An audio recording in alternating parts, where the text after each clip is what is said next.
ನಮಸ್ಕಾರ, ಎಲ್ಲರೂ ಹೇಗಿದ್ದೀರಾ? ನಾನು ಚೆನ್ನಾಗಿದ್ದೀನಿ, ನೀವು ಚೆನ್ನಾಗಿದ್ದೀರಾ ಅಂತ ಭಾವಿಸ್ತಾ ಇವತ್ತಿನ ವಿಡಿಯೋ ಸ್ಟಾರ್ಟ್ ಮಾಡ್ತಾ ಇದ್ದೀನಿ. ಇವತ್ತು ಗಿಣ್ಣು ಹಾಲು ಇಲ್ಲದೆ ಗಿಣ್ಣು ಮಾಡುವ ವಿಧಾನ ತಿಳಿಸ್ತಾ ಇದ್ದೀನಿ. ಗಿಣ್ಣು ಅಂದರೆ ಯಾರಿಗೂ ಇಷ್ಟ ಇರಲ್ಲ? ಎಲ್ಲರಿಗೂ ಇಷ್ಟ, ಮಕ್ಕಳಿಂದ ಹಿಡಿದು ದೊಡ್ಡವ್ರವರೆಗೂ ತುಂಬಾ ಇಷ್ಟ.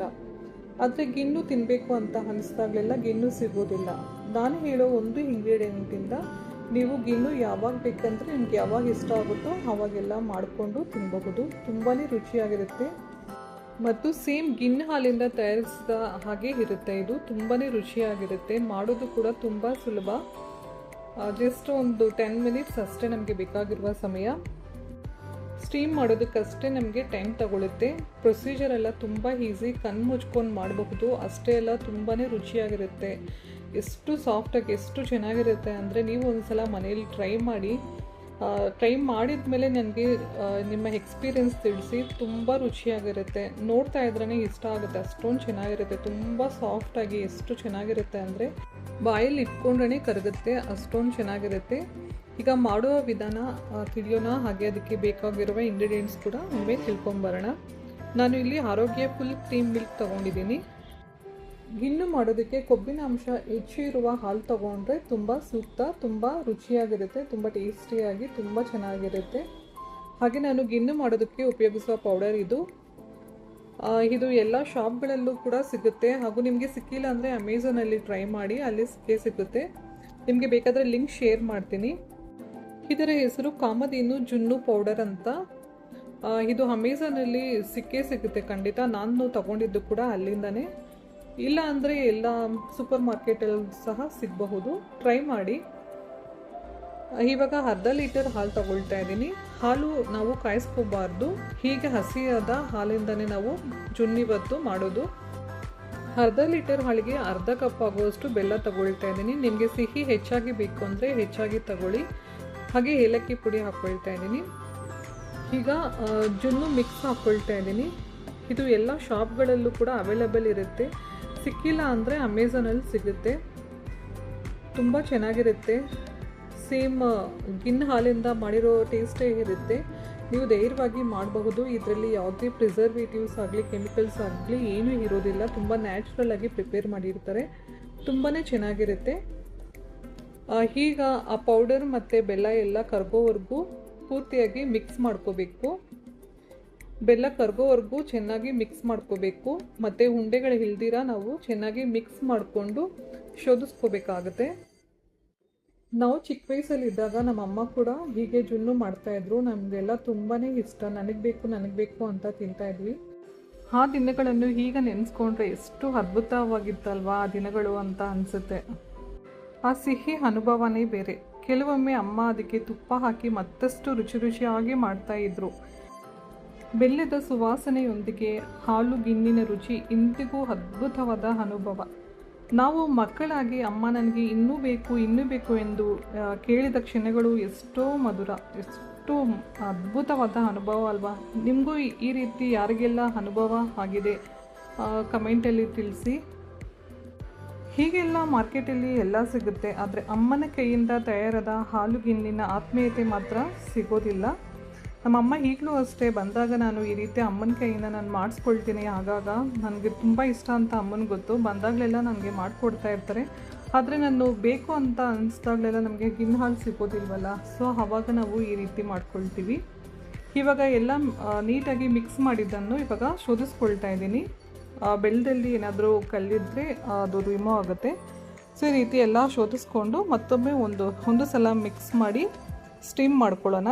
ಇಷ್ಟೇ ಅಲ್ವಾ, ಕಣ್ಣು ಮುಚ್ಕೊಂಡು ಮಾಡಬಹುದು, ತುಂಬ ಸುಲಭ. ಇವಾಗ ನಾನು ಇದನ್ನು ಸ್ಟೀಮ್ ಮಾಡೋಕ್ಕಿಂತ ಮುಂಚೆ ಬಿಸಿ ನೀರು ಕುದಿಯೋಕ್ಕೆ ಇಟ್ಟಿದ್ದೆ. ನೀರು ಕೂಡ ಬಿಸಿಯಾಗಿದೆ. ಇವಾಗ ಹುಷಾರಾಗಿ ಅದರಲ್ಲಿ ಹಾಲಿಡೋಣ. ಇದನ್ನು 30 ನಿಮಿಷ ನಾವು ಸ್ಟೀಮ್ ಮಾಡ್ಕೋಬೇಕಾಗತ್ತೆ. ಹಳ್ಳಿಗಳಲ್ಲಿ ಇದನ್ನು ವಿಶೇಷವಾಗಿ ಮಕ್ಕಳಿಗೆ ಹಾಗೂ ಅತಿಥಿಗಳಿಗೆ ತುಂಬ ವಿಶೇಷವಾಗಿ ಪ್ರಿಪೇರ್ ಮಾಡಿ ಕೊಡ್ತಾರೆ. ಇದು ಹೊಟ್ಟೆಗೆ ತಂಪು ನೀಡುವುದರ ಜೊತೆಗೆ ತುಂಬ ಪೌಷ್ಟಿಕಾಂಶಗಳಿಂದ ಕೂಡಿರುತ್ತೆ. ಸೊ ಹಾಗಾಗಿ ಅತಿಥಿಗಳಿಗೆ ಮಕ್ಕಳಿಗೆ ತುಂಬ ವಿಶೇಷವಾಗಿ ಪ್ರಿಪೇರ್ ಮಾಡ್ತಾರೆ. ತುಂಬಾ ರುಚಿ ಇರುತ್ತೆ. ನೋಡಿ, ಈಗ 30 ಮಿನಿಟ್ಸ್ ಆಗಿದೆ. ನೋಡೋಣ ಇವಾಗ ಹೇಗಾಗಿದೆ ಅಂತ. ಇದು ರೆಡಿ ಆಗಿದೆ ಇಲ್ವಾ ಅಂತ ಒಂದು ಚಾಕುವಿಂದ ನೋಡೋಣ. ಬಿಸಿ ಇರುತ್ತೆ, ತೆಗಿಯೋಕ್ಕಾಗಲ್ಲ, ಸೊ ಹುಷಾರಾಗಿ ರಿಮೂವ್ ಮಾಡೋಣ ಲಿಡ್ನ. ಇವಾಗ ಒಂದು ಚಾಕು ಮುಖಾಂತರ ನಾವು ರೆಡಿ ಆಗಿದೆಯೋ ಇಲ್ವೋ ಅಂತ ನೋಡೋಣ. ಚಾಕು ಈ ರೀತಿ ನೀಟಾಗಿದೆ ಅಂತ ಅಂದರೆ ರೆಡಿ ಆಗಿದೆ ಅಂತ.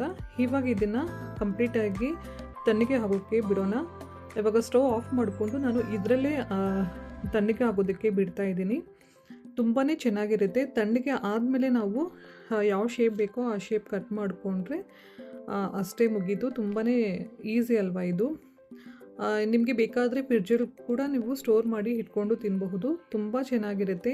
ಇವಾಗ ಕಂಪ್ಲೀಟಾಗಿ ತಣ್ಣಗೆ ಆಗಿದೆ. ಇವಾಗ ಎಡ್ಜಸಲ್ಲೆಲ್ಲ ಒಂದು ಚಾಕು ಮುಖಾಂತರ ನಾವು ಕಟ್ ಮಾಡಿಕೊಂಡು ರಿಮೂವ್ ಮಾಡ್ಕೊಳ್ಳೋಣ. ಇದನ್ನು ಫಸ್ಟ್ ಟೈಮ್ ಮಾಡೋರು ಕೂಡ ತುಂಬ ಧೈರ್ಯವಾಗಿ ಮಾಡ್ಬೋದು. ತುಂಬಾ ಈಸಿಯಾಗಿ ಮಾಡಬಹುದು. ಅದು ಅಡುಗೆ ನಾವು ಮಾಡ್ತಾಯಿದ್ದೀವಿ, ಬರುತ್ತೋ ಬರಲ್ವೋ ಅಂತ ಭಯನೇ ಇಲ್ಲ. ತುಂಬ ಈಸಿಯಾಗಿ ಮಾಡಬಹುದು. ತುಂಬ ಚೆನ್ನಾಗಿರುತ್ತೆ. ಸೇಮ್ ಗಿನ್ ಹಾಲು ಇಂದ ಮಾಡಿದ ಟೇಸ್ಟೇ ಇರುತ್ತೆ. ತುಂಬ ರುಚಿಯಾಗಿರುತ್ತೆ. ನಿಮಗೆ ಬೇಕಾದರೆ ಮೆಣಸಿನ ಪುಡಿ ಕೂಡ ಸ್ವಲ್ಪ ಹಾಕ್ಕೊಂಡು ಮಾಡ್ಕೋಬಹುದು. ಯಾಕಂದರೆ ಇದು ನಾವು ಬೆಲ್ಲ ಹಾಕಿರ್ತೀವಿ. ಸೊ ಮೆಣಸಿನ ಪುಡಿ ಕೂಡ ಹಾಕ್ಕೊಂಡ್ರೆ ಆ ಟೇಸ್ಟ್ ಬ್ಯಾಲೆನ್ಸ್ ಆಗುತ್ತೆ, ರುಚಿಯಾಗಿ ಕೂಡ ಇರುತ್ತೆ. ನಾನಿಲ್ಲಿ ಅದನ್ನು ಇವತ್ತು ಹಾಕಿಲ್ಲ. ನಿಮಗೆ ಬೇಕಾದರೆ ಆ್ಯಡ್ ಮಾಡ್ಕೋಬಹುದು. ಅದು ಕೂಡ ತುಂಬ ಡಿಫ್ರೆಂಟ್ ರುಚಿ ಕೊಡುತ್ತೆ. ನೋಡಿ, ಇಷ್ಟೇ ಈಸಿಯಾಗಿ ಎಡ್ಜಸಲ್ಲಿ ಕಟ್ ಮಾಡಿಕೊಂಡು ಒಂದು ಪ್ಲೇಟ್ ಮುಖಾಂತರ ಉಲ್ಟಾ ಇಟ್ಟು ಫ್ಲಿಪ್ ಮಾಡಿ ತೆಗೆದ್ರೆ ಈಸಿಯಾಗಿ ಬಂದ್ಬಿಡುತ್ತೆ. ನೋಡ್ತಾ ಇದ್ರೇ ತಿನ್ಬೇಕು ಅನಿಸುತ್ತೆ. ತುಂಬ ರುಚಿಯಾಗಿರುತ್ತೆ.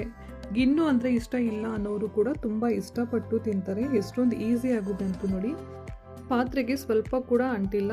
ಮೊದಲನೇ ಸಲ ಮಾಡೋರು ಧೈರ್ಯವಾಗಿ ಮಾಡಬಹುದು. ಆದರೆ ನಾನು ತೋರಿಸಿರೋ ಪ್ರೊಸೀಜರಲ್ಲಿ ನೀವು ಮಾಡಿದ್ರೆ ತುಂಬ ಈಸಿಯಾಗಿ ಮಾಡಬಹುದು. ತುಂಬ ಈಸಿ, ತುಂಬ ಸುಲಭವಾಗಿ ಮಾಡಬಹುದು. ತಿನ್ನೋದಕ್ಕಂತೂ ತುಂಬಾ ಚೆನ್ನಾಗಿರುತ್ತೆ. ಎಷ್ಟು ಪರ್ಫೆಕ್ಟಾಗಿ ಬಂದಿದೆ. ನೀವು ಮಾಡಬೇಕಾದ್ರೆ ನಾನು ತಿಳಿಸಿದ ವಿಧಾನದಲ್ಲಿ ಮಾಡಿ. ತುಂಬ ಚೆನ್ನಾಗಿರುತ್ತೆ. ಇದು ಮಕ್ಕಳ ಬೆಳವಣಿಗೆಗೆ ತುಂಬ ಉಪಯುಕ್ತ. ಹಾಲಿನ ಗಿಣ್ಣು ಮಕ್ಕಳಿಗೆ ಶಕ್ತಿಯುತ ಆಹಾರವಾಗಿದ್ದು ಬೆಳವಣಿಗೆ ಹಾಗೂ ಶಕ್ತಿದಾಯಕ ಬಲಕ್ಕೆ ಸಹಾಯ ಮಾಡುತ್ತೆ. ಬೆಲ್ಲದಿಂದ ತಯಾರಿಸಿದ ಗಿಣ್ಣು ಆರೋಗ್ಯಕ್ಕೂ ಒಳ್ಳೆಯದು, ಬಾಯಿಗೂ ಕೂಡ ತುಂಬ ರುಚಿ. ಇದು ಇಮ್ಯುನಿಟಿ ಪವರ್ ಹೆಚ್ಚಿಸುವುದರ ಜೊತೆಗೆ ಆರೋಗ್ಯಕ್ಕೆ ತುಂಬ ಒಳ್ಳೆಯದು. ಸಮಯ ಸಿಕ್ಕಾಗಲೆಲ್ಲ ಈ ರೀತಿಯ ಆರೋಗ್ಯದಾಯಕ ಅಡುಗೆಗಳನ್ನು ಮಕ್ಕಳಿಗೆ ಮಾಡಿ ಬಡಿಸಿ ಉಣಿಸಿ. ತುಂಬಾ ರುಚಿಯಾಗಿರುತ್ತೆ. ನಾವು ಇವಾಗ ಏನು ಮಾಡ್ತಾ ಇರ್ತೀವಿ ಅದನ್ನು ಮಕ್ಕಳು ತುಂಬ ಸೂಕ್ಷ್ಮವಾಗಿ ಗಮನಿಸ್ತಾ ಇರ್ತಾರೆ. ಅದನ್ನೇ ಅವರು ದೊಡ್ಡವರಾದಾಗ ಮಾಡಿ ಅವರ ಮಕ್ಕಳಿಗೆ ಕೊಡ್ತಾರೆ. ಸಮಯ ಸಿಕ್ಕಾಗಲೆಲ್ಲ ಈ ರೀತಿಯ ಹಳೆಯ ಕಾಲದ ಅಡುಗೆಗಳನ್ನು ಮಾಡ್ತಾ ಇರಿ. ಹಾಲಿನ ಗಿಣ್ಣು ಕೇವಲ ಒಂದು ಸಿಹಿ ತಿನಿಸೇ ಅಲ್ಲ, ಅದು ಹಳ್ಳಿಯ ಸಂಸ್ಕೃತಿಯ ಆಶ್ರಯ, ಹೊತ್ತೊಯ್ಯುವ ಆಹಾರ ಮತ್ತು ಅಮ್ಮನ ಪ್ರೀತಿಯ ಜೀವಂತ ನೆನಪು. ಈ ತಿನಿಸು ಅಮ್ಮನ ಪ್ರೀತಿ, ಕಾಳಜಿ ಮತ್ತು ಹಳ್ಳಿಯ ಮಮತೆಯ ನೆನಪನ್ನು ಹುಟ್ಟು ಹಾಕುತ್ತದೆ. ಇದು ಕೇವಲ ಆಹಾರವಲ್ಲ, ಭಾವನೆಗೂ ತೂಕ ನೀಡುತ್ತದೆ. ಈ ರೆಸಿಪಿ ನಿಮ್ಮೆಲ್ಲರಿಗೂ ಇಷ್ಟ ಆಗಿದೆ ಅಂತ ಭಾವಿಸ್ತಾ ಇದ್ದೀನಿ. ಮತ್ತೆ ಮುಂದಿನ ವಿಡಿಯೋದಲ್ಲಿ ಬೇರೆ ರೆಸಿಪಿಯೊಂದಿಗೆ ಭೇಟಿಯಾಗೋಣ. ಅಲ್ಲಿವರೆಗೂ ನಮಸ್ಕಾರ. Thank you.